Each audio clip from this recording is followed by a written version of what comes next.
For us. Alrighty, it's been called the cone of uncertainty and even the cone of confusion. Now, ironically, better hurricane forecasting is creating new challenges. Yeah, that's right. And that's why, as meteorologist Jen Carfagno explains, there are big forecast cone changes coming.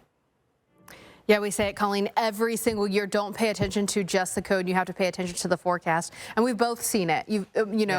Storm surge flooding hundreds of miles away from landfall, wind damage well outside where the cone has been. So something to pay attention to every year. And even the categories, I know so much, even with Beryl, when we were looking at it in the Gulf, it's like you can't get too honed in on even categories because a tropical storm could do a lot of damage. It doesn't have to be a Cat 5. It can be a big rainmaker and cause huge issues. Now, the good news is, as you look at the Atlantic basin, we're not looking at any possibility of development over the next several days. There are just a couple areas that we're watching in the Eastern Pacific, both with a low chance of development. Yeah, so that's some great news right now as we head into the rest of July and about to enter August. Of course, we have a lot of hurricane seasons to still go in the Atlantic. Yeah. But one thing we're watching is this is when we see the peak of our Saharan dust, or the SAL, Saharan air layer, that comes in, and that can hinder some of the development. Now, Dr. Rick Knapp, former director of the National Hurricane Center, I know he's been talking. It's not all about the dust. There's a lot of other factors too, but it certainly helps. Yeah, and we're seeing kind of wave and wave of that Saharan air layer or that dust. We're feeling it here. You're seeing it in the sunsets. We're feeling it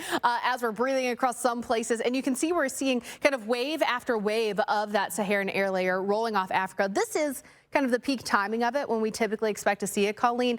The problem is the timing of maybe a change in the pattern and the dying off of this Saharan air layer are all coming together. Yeah, so as we have Sal kind of dying off, we also have this La Nina watch in play. And so we are watching these bigger weather pattern changes because this really does a lot with hurricane season. And one thing and why there has been such an increase this year of what we may see during hurricane season is because La Nina usually means weaker upper level winds than when we're in an El Nino phase. So that actually makes it better for development of hurricanes. Yeah, you can see it here. The kind of prediction on this is as we go through the next several months, we start to see a better chance for La Nina coming right as we're kind of going more into that peak of hurricane season, and that is the type of timing that you do not want to see lining up. I mean, 93% of the season is still left, so we still have a long ways to go. All right, you can always say weather. Where's that smoke all beginning or continuing to impact us? Now, when you look at our map here, you can see a very high concentration of fires kind of together there across southern portions of the Four Corners region, and then especially as you look up toward the Pacific Northwest and through California right now, a total of 232 active wildfires burning. Here's what we're watching out for today. It's that risk of isolated dry thunderstorms for portions of Idaho. We're taking that for eastern portions of Washington and Oregon down into northern California as well. When we're talking about those dry thunderstorms, here's what happens. You get the thunderstorm to form, so you have the dynamics for that. Now, typically when you're talking about a thunderstorm, you have that cloud base low enough that you hope to get that rain reaching the ground so that if any lightning hits the ground within high humidity, that rain will keep that fire out. But when you're talking about very low humidity storms that are able to form, you get that high cloud base, and that means that rain is evaporating before it reaches the ground. So the lightning strikes the ground, and then there's no rain to put out any potential fire caused by that lightning. So that dry thunderstorm, that dry lightning can be very dangerous. And you can see as we put this into motion throughout the afternoon, quite a bit of lightning is possible across portions of Nevada. We're looking at that across Idaho. So where we have that risk for those isolated dry thunderstorms. Tomorrow, we'll keep that around much of the same area as well. You can see that elevated risk for fires across portions of Montana too. And then a wider view shows us our wildfires that we have burning across Canada. You almost kind of have a straight area of those fire symbols here. 433 wildfires burning. The definition for what we're calling a wildfire burning is greater than 100 acres. So you can see just how impactful that is. And of course, you watch that smoke. That smoke doesn't just stay where the fires are. It follows the weather pattern. So you're seeing that smoke filtering down across the northern Rockies down through the plains as well. So when you have that, that's going to be impacting you in ways our more vulnerable populations like the elderly, like those with respiratory conditions, are feeling these impacts from all of the fires that we're seeing well north and they're so far away from you. Then we've got the fires burning across the northwest as well. So you put all of that together and you're getting a really smoky condition. You're getting that dangerous air quality,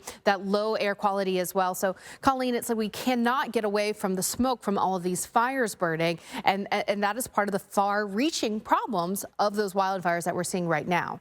Yeah, and you were talking about that. It's going to be soaked with rain this week, but cities like New Orleans, you see it here, are going to need to be on alert for all that rain causing maybe some flooding. We know that's an issue that sometimes happens in New Orleans. You're starting off your Monday with a little bit of cloud cover hanging around, and then we'll continue with that chance for rain and storms as we head through the next several days. So let's take a look at that. Getting you out the door today, rain for cities like, say, Houston. We've got scattered storms up and down that 95 corridor, maybe some severe storms there for portions of North Carolina and Virginia. The heat continuing for portions of the west, but we also see the rain continuing across the southeast, the lower Mississippi River Valley, stretching up into the northeast on Wednesday. We still see rounds of rain. So we've got days and days of that rain that's continuing. Thursday, hey, look, a lot more of the same. It almost looks, for a second, I didn't think the map was changing because it looks so similar day after day. You've got the heat returning for a city like Kansas City as well. Denver getting up to 98, and that rain sticking around in the forecast. This is why we expect that possibility for some flash flooding before all is said and done this week. Dallas to Atlanta, you've got rain continuing down into Miami for Friday and into the weekend, Colleen. It's almost like rinse and repeat for many of the same regions, many of the same cities as we head through the next. A place like Houston, you know what? You are going to see a little bit of sun to start the day, and then the showers and thunderstorms are going to arrive, and things are going to get a little messy as we head through the next few days. And especially for a place like Houston, you don't need any more of the rain. I mean, we have seen so much from Beryl, not just in the Houston metro, but even close to the coastline. Galveston saw 2 days just this weekend where they had over 2 inches of rain. Yesterday was actually record rainfall. So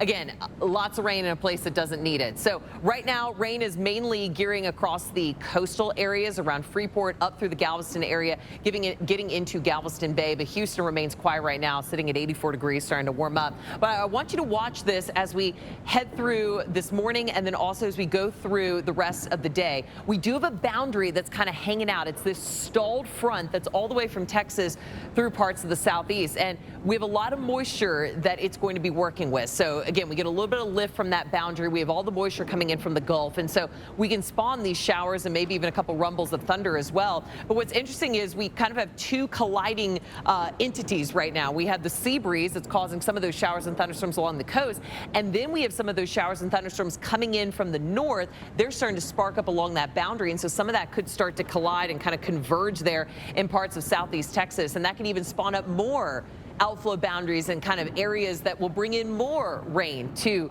these locations. So again, that's going to be kind of the play-by-play for today and then into tomorrow. Similar story, not just for Houston, but all the way across the southeast. Again, not a washout. You could be in an area that doesn't see any rain, but there are certainly going to be some spots that see a decent amount of it. And we do have a chance for flash flooding, especially in areas across Texas. We've seen so much rain, so you kind of have an elevated threat there for flooding as we head through tomorrow morning. But watching this closely, not just for the south, but Felicia, as you mentioned, even across the northeast and the mid-Atlantic, they're going to be looking at a lot of rain to start the week. Yeah, they are. And Colleen,